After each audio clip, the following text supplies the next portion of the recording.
travers la question de la relation entre le taux de croissance et le développement économique. Cette relation de taux de croissance avec le développement économique a été mise en évidence dans le cadre des objectifs de la politique économique. Bien entendu, on sait que toute politique économique a pour objectif, en fin de compte, l'amélioration du bien-être de la collectivité. Et parmi ces objectifs, on avait cité la dernière fois 5 objectifs. 5 objectifs qui se relatent à travers, donc, premier objectif, l'augmentation des revenus, c'est-à-dire des facteurs de production. Deuxième objectif de la politique économique qui verse, bien entendu, dans le développement économique, qui permet d'assurer le développement économique, c'est-à-dire deuxième objectif qui permet d'augmenter la capacité de créer des emplois rémunérateurs pour tous. Troisième objectif, élargissement de l'assiette fiscale pour la mobilisation des ressources pour l'État. Troisième objectif de toute politique économique, aussi affirmation de la puissance économique des pays, c'est-à-dire assurer la compétitivité de l'économie nationale. Et cinquième objectif, c'est, en fin de compte, c'est-à-dire l'accumulation des richesses à travers, donc, la réalisation d'une croissance soutenue. Donc ces 5 objectifs constituent en fait ce qu'on appelle c'est-à-dire la finalité de toute politique économique. Bien entendu, toute politique économique, il a des objectifs qui sont à court terme et à long terme. À long terme, c'est le développement économique. À court terme, c'est la rémunération des facteurs de production, l'accroissement des recettes fiscales de l'État, création d'activités et d'emplois, résorption des déséquilibres. Donc, tous ces objectifs-là versent ou bien convergent vers le but, la finalité, c'est le développement économique. Donc, c'est dans ce cadre où intervient la croissance économique, c'est-à-dire que les objectifs ne peuvent être réalisés qu'avec une croissance économique qui est soutenue et rapide. De même, l'étude de la croissance économique permet de comprendre comment, par l'ensemble d'actions harmonieuses et concertées, une nation peut améliorer de manière soutenue le niveau de vie de sa population ou se libérer de la pauvreté. Donc,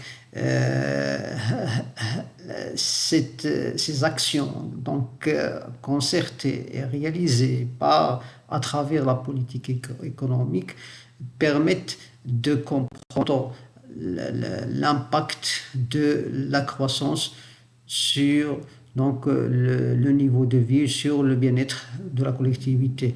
Donc, c'est dans ce cadre qu'on essaie, c'est-à-dire de repérer les déterminants de la croissance et aussi de comprendre leur interaction pour, bien entendu, concevoir une politique de développement efficace.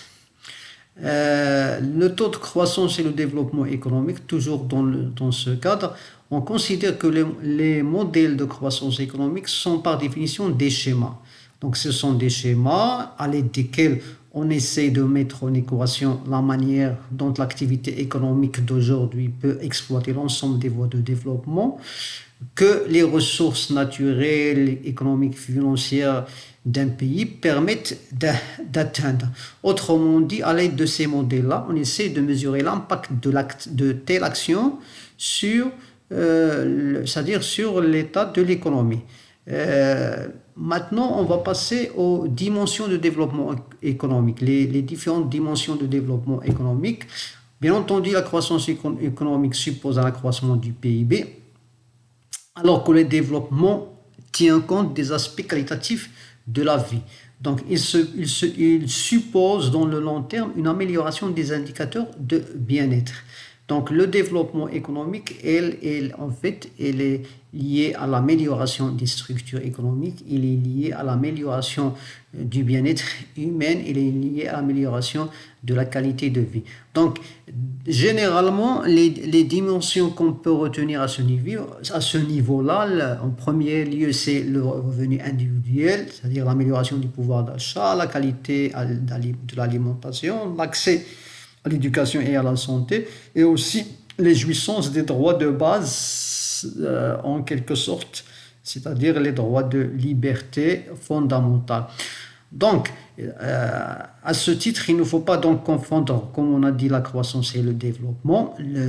Ce dernier se définit donc le développement comme un progrès intégral de l'homme dans ses différentes dimensions à travers des facteurs démographiques, économiques, socioculturels et politico-juridiques. Donc, le facteur démographique, c'est-à-dire lorsqu'on vise à améliorer le niveau de vie, la qualité, le bien-être de la collectivité, c'est-à-dire le facteur démographique se trouve aussi impacté par cette évolution de l'économie, de telle sorte que on assiste à un planning familial, c'est-à-dire les ménages qui essaient de gérer un peu c'est-à-dire leur revenu ou bien leur situation familiale en fonction de leurs revenus, c'est-à-dire ils vont adopter c'est-à-dire des démarches qui vont limiter le taux de natalité,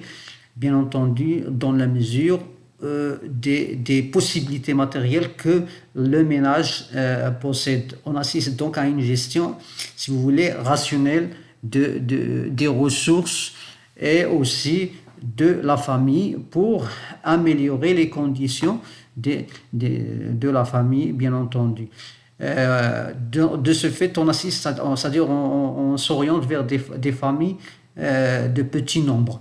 Deuxième facteur, c'est le facteur économique. Le développement au plan économique suppose une amélioration des procédés de production, c'est-à-dire on assiste à l'introduction du progrès technique, on assiste c'est-à-dire l'investissement au niveau des équipements matériels qui vont augmenter la productivité du travail et de ce fait, on réalise ce qu'on appelle une croissance forte et soutenue du PIB réel. Cet accroissement du PIB s'accompagne aussi d'une bonne répartition de celui-ci entre les différentes couches de la société. Le troisième facteur, c'est le facteur socioculturel qui se trouve aussi impacté par le développement. Cela suppose que les pays investissent dans l'homme, c'est-à-dire dans son éducation, dans sa santé, et les indicateurs qui renseignent sur ce facteur-là, on peut citer le taux de scolarisation, le taux de morbidité, c'est-à-dire le taux c'est-à-dire de maladie, c'est-à-dire le pourcentage de personnes qui tombent malades dans une population donnée et le taux de mortalité. Donc tous ces indicateurs nous renseignent sur le niveau, la qualité du développement humain. Et dernier facteur, c'est le facteur politico-juridique qui est lié aux droits humains, qui est lié donc, est-ce que l'État garantit la protection des droits et la jouissance des libertés fondamentales. Il y a aussi, dans les questions de développement économique, on parle aussi de l'amélioration des indicateurs de bien-être. Les indicateurs de bien-être, en premier lieu, se trouvent la croissance du revenu par habitant est une condition première qu'on va considérer comme une condition première de l'amélioration de l'ensemble des principaux éléments constitutifs du domaine économique. Donc les éléments constitutifs du domaine économique, on peut citer ici quelques éléments. Il y a la consommation, les échanges extérieurs, l'appareil de production, donc tous ce sont des éléments constitutifs du domaine économique. Il y a l'activité des pouvoirs publics, la répartition du produit et du revenu. Vous avez aussi la réduction des divers déséquilibres. Donc la consommation. La croissance, donc la croissance, il accroît bien entendu les quantités de biens offerts sur le marché et assure aussi le financement des biens et services publics dont dépend la consommation collective. Donc, d'une autre manière, la croissance, elle permet d'augmenter l'offre, mais elle permet aussi, c'est-à-dire la croissance du revenu par habitant, ce qui va générer une consommation, bien entendu. La croissance aussi au niveau des échanges extérieurs, la croissance va permettre l'entrée de devises et par conséquent l'augmentation des échanges extérieurs. Ceci aussi la croissance, elle va assurer aussi la compétitivité et la puissance de l'économie en question dans le marché international. Donc, ce système exige bien entendu une ouverture, une libéralisation des échanges. La croissance, il intervient aussi au niveau de l'appareil de production, dans la mesure où il permet d'améliorer la performance de l'appareil productif à travers donc la valeur ajoutée créée à chaque étape de la production. Également, la croissance et l'influence aussi l'activité des pouvoirs publics dans la mesure où la croissance permet d'assurer des recettes fiscales à l'État, c'est-à-dire une augmentation de recettes fiscales du fait de l'élargissement de l'assiette fiscale et aussi du fait c'est-à-dire de l'augmentation de l'activité économique. Ainsi, les ressources de l'État sont conditionnées par la croissance de l'activité économique. Si, bien entendu, lorsqu'on a une croissance, les recettes de l'État, elles augmentent aussi. Donc la croissance, il influence l'activité des pouvoirs publics. La répartition du pouvoir et du revenu, la répartition du produit et du revenu. On considère en fait que le rythme de croissance permet d'assurer un partage de revenus, mais ce partage ne pourra être, c'est-à-dire réel et effectif et efficace que si on a un rythme de croissance qui est rapide.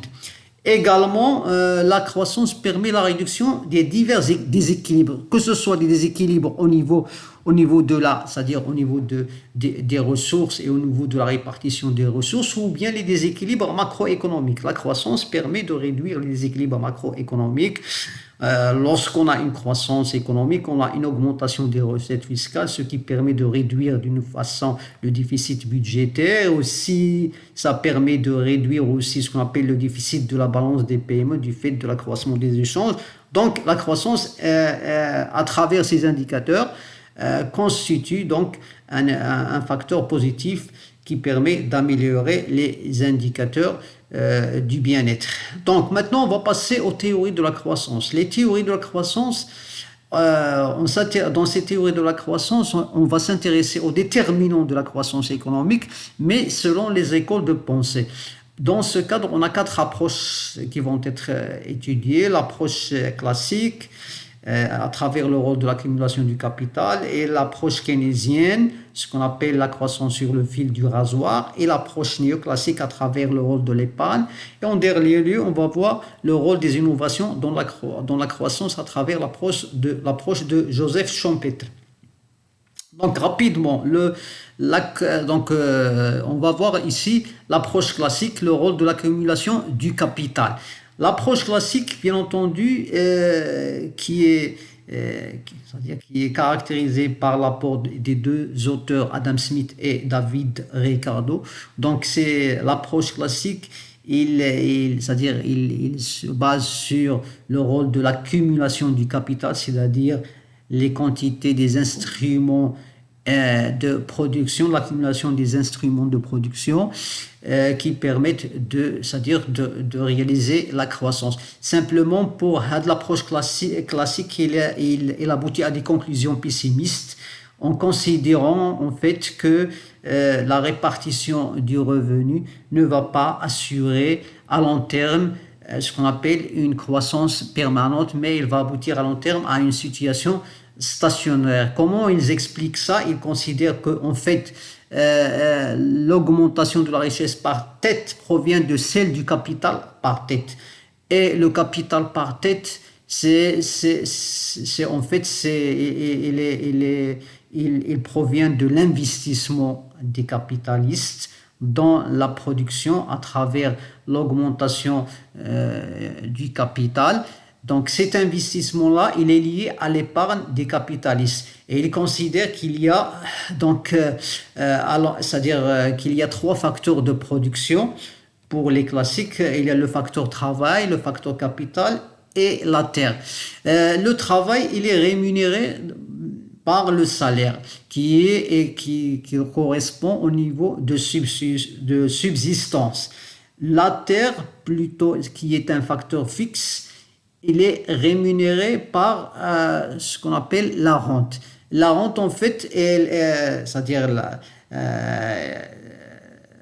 rente, elle est issue c'est-à-dire de la terre la moins fertile. Et il considère qu'avec l'augmentation de la population, la rente, c'est-à-dire, elle va augmenter parce que on va recourir de plus en plus aux terres moins fertiles et le coût de production va augmenter. Le coût de production va augmenter, ce qui va générer une augmentation des salaires parce que les moyens de subsistance, ils proviennent de la terre, donc augmentation du salaire. Et par conséquent, on assiste à dans la répartition du revenu, la part du profit dans le revenu national va diminuer parce qu'il considère que le profit, il est comme un revenu résiduel. C'est-à-dire, c'est un revenu qui est distribué une fois qu'on a rémunéré le facteur travail et le facteur terre et la terre. Donc, la rente et le salaire, donc, avec le temps, c'est-à-dire dans le temps, ils augmentent du fait que les terres fertiles sont de plus en plus rares. Et donc, le salaire qui représente les moyens de subsistance, il va augmenter. Donc, au niveau du revenu national, on va assister à l'augmentation du salaire et de la rente aux dépens du profit, qui est un revenu résiduel. Donc, le profit va diminuer, comme l'épargne qui constitue la source de l'investissement. L'épargne, elle est le fait des capitalistes parce qu'ils considèrent que le travailleur, la rémunération du travailleur ne lui permet pas d'avoir une épargne. Et aussi les propriétaires fonciers, ils sont plutôt orientés vers des activités improductives ou bien la consommation c'est-à-dire des biens de luxe, d'ostentation. Donc, en dernier lieu, l'épargne, elle est le fait des capitalistes, c'est-à-dire des propriétaires de capitaux. Donc, l'accumulation du capital est ainsi représentée par les classiques comme résultant de l'investissement du surplus de la fraction non consommée du produit, c'est-à-dire de l'épargne des capitalistes. Et donc, l'épargne avec le temps, il va diminuer et on va aboutir à une situation de stationnaire parce qu'il considère que la croissance, elle est en fait le résultat de l'accumulation du capital. Et on s'arrête là, je vous remercie.